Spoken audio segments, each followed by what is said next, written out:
Daugialypės terpės praturtinimas. Galite praturtinti EIDEA skaitymo vaizdą paveikslėliais, peršokimo etiketėmis, žiniatinklio nuorodomis, vaizdo įrašais ir papildomais straipsniais. Štai kaip tai veikia.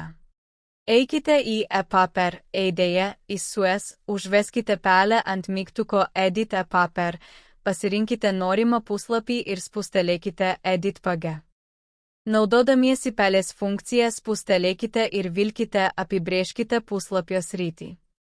Atsidariusiame lange pasirinkite norimą parinkti.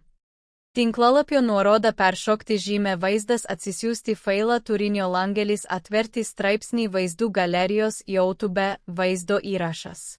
Atkreipkite dėmesį, kad paveikslėlių galerijos ir YouTube vaizdo įrašai galimi tik su smartikle e-laikraščio licencija Media.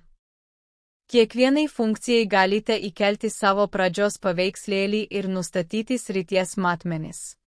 Taip pat galite pasirinkti srities skaidrumą ir spalvą. Naudodamiesi funkciją Content Bob, turinio laukas, galite rinktis iš jau sukurtų straipsnių arba pridėti naujų straipsnių. Naudodami YouTube vaizdo įrašus galite pasirinkti, ar rodyti valdymo laukus, ar vaizdo įrašą paleisti automatiškai, ar jį pakartoti. Norėdami peržiūrėti praturtinimus, spustelėkite mygtuką atgal ir tada peržiūrėti.